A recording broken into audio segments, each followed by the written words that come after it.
Angedacht zwischen Rhein und Reben. Impulse aus dem Kirchenbezirk Germersheim.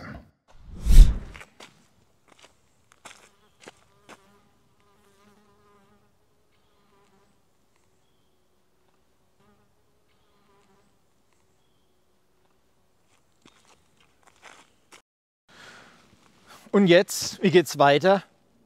Gar nicht so einfach, sich zurechtzufinden, wenn man so viele Wege zur Auswahl hat. Einerseits ist so viel Auswahl ja auch schön, aber andererseits, irgendwie muss man da eine Entscheidung treffen. Nur wie? Entscheiden muss ich mich ja eigentlich ständig. Angefangen bei dem, was ich morgens anziehe, bis zum Film, mit dem ich den Tag ausklingen lasse. Und dann sind da noch die richtig großen Entscheidungen. Die, bei denen es darum geht, mit wem ich dieses Leben verbringen und wofür ich meine Lebenszeit einsetzen will.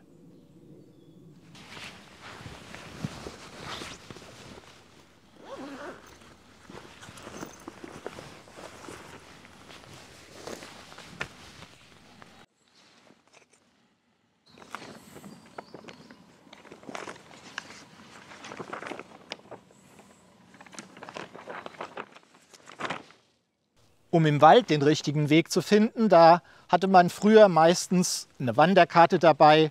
Auf der konnte man sehen, wo die einzelnen Wege hinführen und dann entscheiden, welcher der richtige ist oder auch der bequemste oder der reizvollste. Heute kann man sich diese Suche nach dem richtigen Weg auch sparen. Inzwischen, da gibt es Apps und Navis und die sagen einem dann, wo es lang geht. An der Wegkreuzung rechts abbiegen. Und bei den Entscheidungen, die ich fürs Leben treffe, mache ich mir da die Mühe, selbst nach dem Weg zu suchen, der für mich passt und von dem ich überzeugt bin? Oder verlasse ich mich da auch eher auf das, was mir vorgesagt wird? Von denen, die behaupten zu wissen, was auch für mich das Richtige ist und wo es angeblich alternativlos langgehen muss. Die Jahreslosung für 2025, die gibt den Rat, prüft alles und behaltet das Gute, was doch auch so viel heißt wie, lasst euch eure Entscheidungen nicht einfach vorsagen, sondern macht euch die Mühe, selbst zu suchen, was der richtige Weg für euch ist.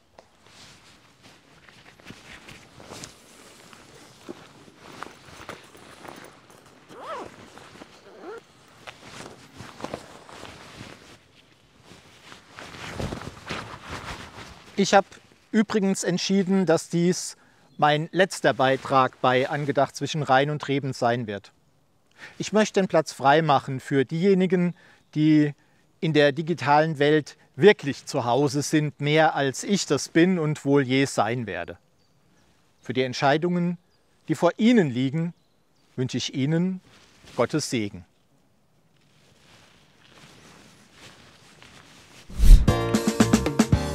Angedacht zwischen Rhein und Reben. Impulse aus dem Kirchenbezirk Germersheim.